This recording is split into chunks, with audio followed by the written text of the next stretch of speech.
자, 수급 상황 좀 알아봐야 되는데 현재 수급 상황 어떻게 진행되고 있죠? 네, 먼저 코스피 코스닥 수급 현황부터 함께 찾아보도록 하겠습니다. 오늘 장 초반 수급 방향성이 아직 명확하게 드러나지 않고 있습니다. 오히려 최근 시장은 후반으로 갈수록 정확한 포지션이 드러나고 있는데요. 현재는 외국인이 다시 한번 매도 전환하고 있고요. 코스피 시장은 개인과 기관만이 매수를, 코스닥 시장만은 개인만이 매수하고 있는 모습 확인되고 있습니다. 그럼 외국인과 기관은 어떤 종목 매수하고 있는지 하나씩 알아보도록 하겠습니다. 먼저 오늘 외국인 투자자의 특징 같은 경우에는 삼성전자는 매수하고 SK하이닉스와 한미반도체는 매도하면서 반도체 전체를 매수하는 것이 아니라 삼성전자의 러브콜을 보내는 모습 확인되고 있고요. 최근 특징적으로 HD그룹주를 적극적으로 매수하는 모습 나타나고 있습니다. 다만 최근 상승하기도 했던 네이버와 카카오 같은 종목들은 매도하는 모습 나타나고 있는 가운데 기관과 외국인이 함께 매수하고 있는 종목은 하나오션, 방산주, 일부 HD그룹인 걸로 확인되고 있고요. 기관의 매수도 함께 확인해 보도록 하겠습니다. 기관은 오히려 시장의 특징이 있는 테마와 이슈가 있는 종목 위주로 매수하고 있는데요. 네이버, 또 전력주, 코나이, 비만 관련 종목들을 매수하고 있습니다.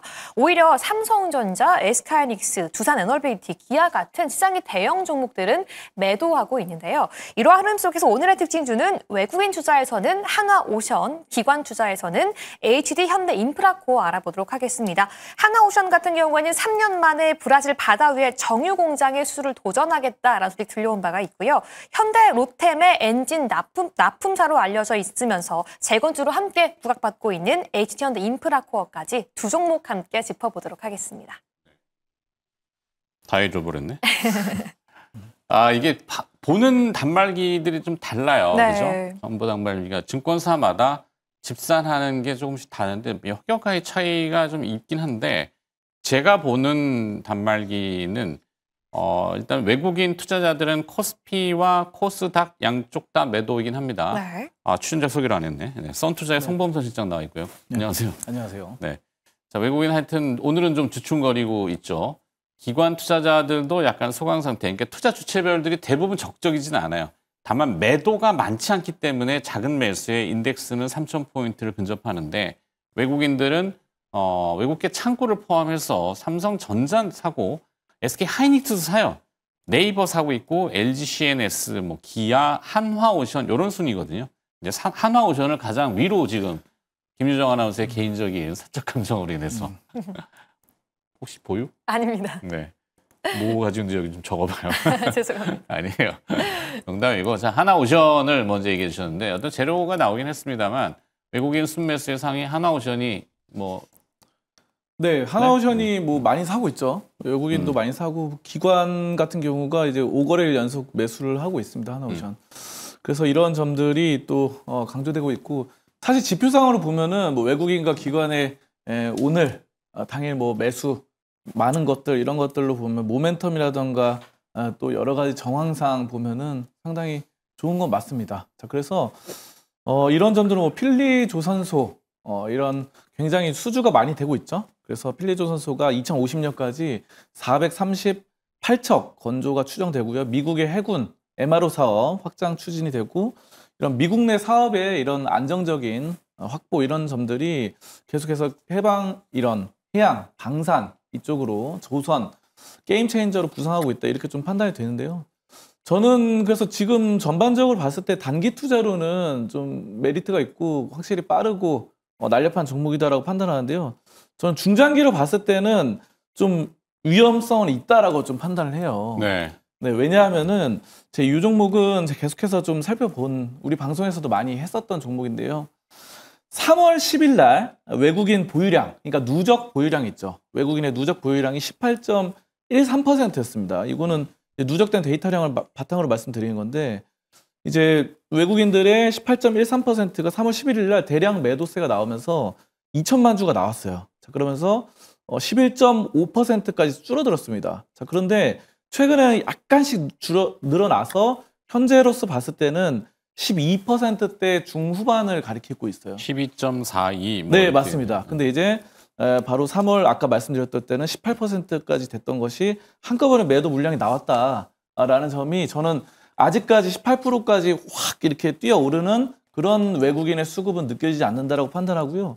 이 종목은 전통적으로 한국산업은행이 많이 갖고 있었어요. 19%가량 갖고 있었는데 여기서 지금 최근에 지분 현황을 보시면은 바로 4월 29일 날 4.24% 블록딜을 했습니다. 그래서 근데 이제 현재 갖고 있는 건 15.25%예요. 한국산업은행이. 근데 이제 이거를 이 19% 전체 물량을 시장에 내놓겠다고 발표를 했어요. 이미. 근데 이제 이게 이제 한국산업은행이 옛날에 하나오션의 전신이었던 대우조선 해양때 25년 전부터 20년 전부터 갖고 있었던 물량입니다.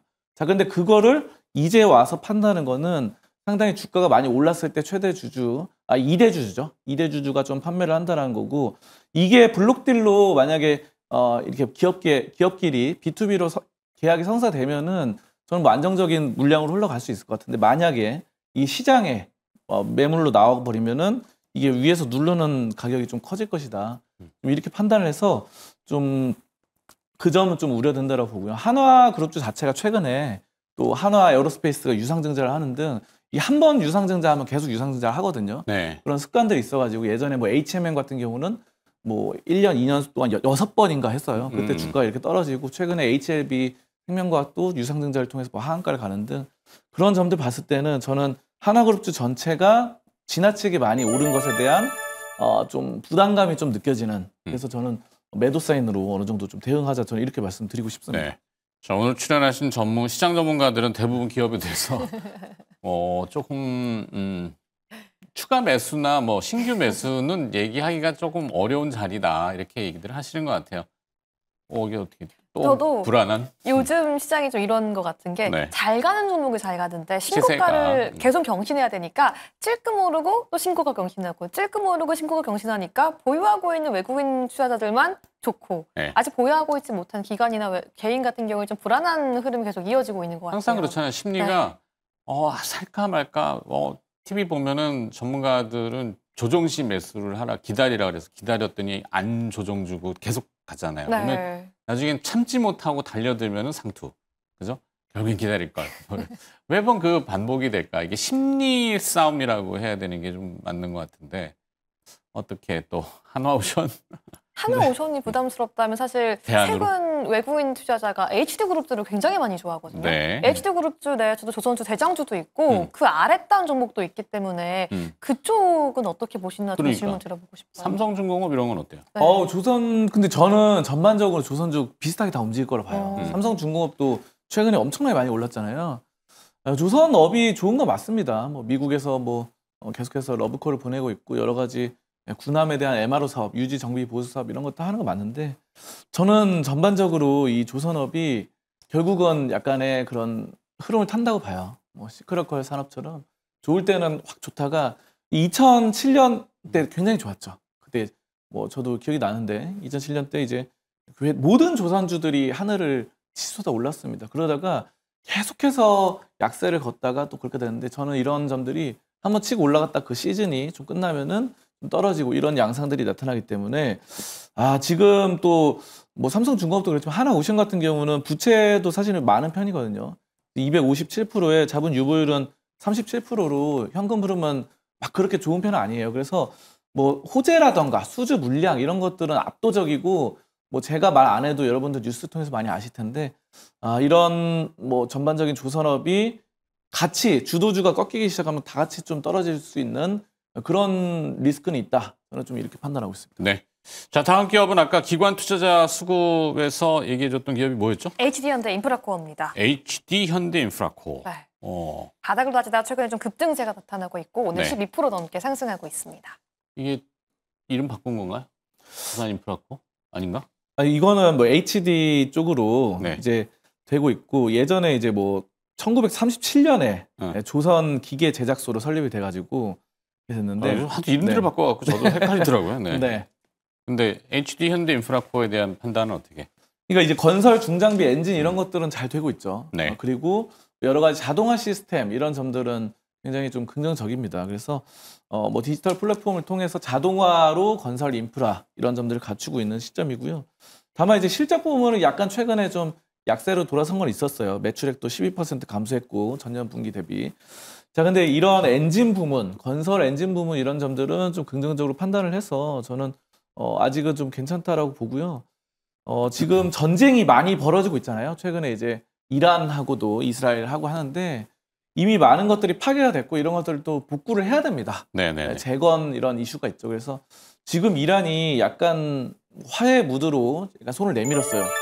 전쟁이 어떻게 될지는 아직은 미지수지만 약간은 뭐 핵전쟁을 방어하고자 화해 무드로 내밀었기 때문에 이런 것에 대한 재건 이런 것도 있고 우크라이나 재건도 예전부터 나왔었고 건설이라던가 이런 쪽은 예전부터 이제 북한과 어느 정도 관련된 것들이 많았습니다. 그래서 북한 대북 관련주로 꼽히는 게 뭐 철도, 건설 뭐 이런 것들 좀 많이 됐었는데 이런 쪽에 봤을 때는 인프라, 건설 이쪽이 좀 긍정적이지 않나. 그리고 이 종목은 꾸준한 뭐 실적, 성장성은 아주 돋보이는 건 아닌데 매출이 막 기하급수적으로 올라가거나 이런 건 아닌데요. 5년 연속 꾸준하게 뭐 4조 5천억 원대를 매출을 좀 유지하고 있는 시점이라서 이게 뭐 위험하거나 이런 종목은 아니고 뭐 차트상으로 보시더라도 지금 사실 뭐 횡보하고 있다고 봐야 돼요. 그러니까 오늘은 많이 올랐지만 네. 전반적인 모습을 봤을 때는 저는 횡보를 하고 있다. 이렇게 보거든요. 그러니까 지난 10년 동안의 차트를 봤을 때. 그래서 10년 동안 뭐 2015년부터 봤을 때는 횡보를 하고 최고점이 15,000원이다. 그리고 현재는 11,000원대라서 저는 충분히 15,000원대 전 고점까지는 갈 만한 여력들이 있고 이런 뭐 안전적인 뭐 수익성 이런 점들이 좀 돋보이고 있다 이렇게 좀 판단하고 있습니다. 네. 자, 사람들의 인구의 회자된다 그러잖아요. 뭐 근데 항상 그 말을 한 마디 건너가면은 또 날개에 좀 더 곁가지가 붙는. 그러니까 분쟁은 끝나지도 않았는데 이제 재건 얘기를 또 하고 재건을 하면 우리나라 기업이 다 재건할 것처럼 얘기하고 뭐 이런 게 좀 이제 흥분도 오죠. 사실 알고 물론 잘하는 것도 분명히 있긴 합니다만 그렇게 도식화시키는 거에 대해서 또 어떻게 생각하세요? 또 이 기업이 또 현대 롯데면 엔진을 또 납품을 하고 있잖아요. 네. 그래서 겸사겸사. 그러니까 방사능 빠지는데 그래도 앞으로 계속 갈 것 같긴 하고. 좋은 게 좋은 거야. 납품도 좀 남아 있고 그래서 좀 곁다리도 걸치면서 이쪽도 걸치고 싶어하는 좀 시장의 심리가 아닌가라는 생각이 듭니다. 이것도 하고 저것도 하고 팔방미인이야. 네. 그게 이제 주식을 보유하면은 편향적이 되잖아요. 그래서 이제 주식 격언에 뭐 시세하고 결혼하지 말라 그래요. 헤어질 수가 없기 때문에 뭐 그런데 모르겠어요, 저들. 자, 그래서 정리를 해야 됩니다만 HD 현대인프라코어에 대한 전략은 매수로 저는 보고 가겠습니다. 네. 공격적인데. 네. 여기에 뭐 부가적으로 뭘 한다든지 이런 건 없고. 뭐 전반적으로 최근에 현대건설도 굉장히 흐름이 좋고 이런 점들이 갔는데 이거 HD 현대인프라코어 같은 경우는 그렇게까지 강하지는 못했어요. 그래서 저는 이게 2021년에 한번 시세가 나왔고 2023년에 한번 시세가 나왔는데 이번에 또 그 2년마다 나오는 주기에 해당된다고 봅니다. 그리고 대북 관련주들이 최근에 또 올랐었던 것들, 네. 좋은 사람들이라던가 뭐 등등이 올랐잖아요. 자, 그래서 북한과 좀 약간 친화적인 정책이 펼쳐질 가능성이 높다라는 기대감 현재 정부에서 그런 점들에 따라서 HD 현대인프라코어는 또 현대건설 자체도 이제 예전부터 대북 관련주로서 많이 좀 인식이 되고 있었던 부분이 있기 때문에 그런 점은 긍정적이라고 좀 판단합니다. 알겠습니다. 송범선 실장의 투자 전략은 매수 이렇게 정리하면서 보내드리도록 하죠. 선투자 송범선 실장이었고요. 고맙습니다. 감사합니다.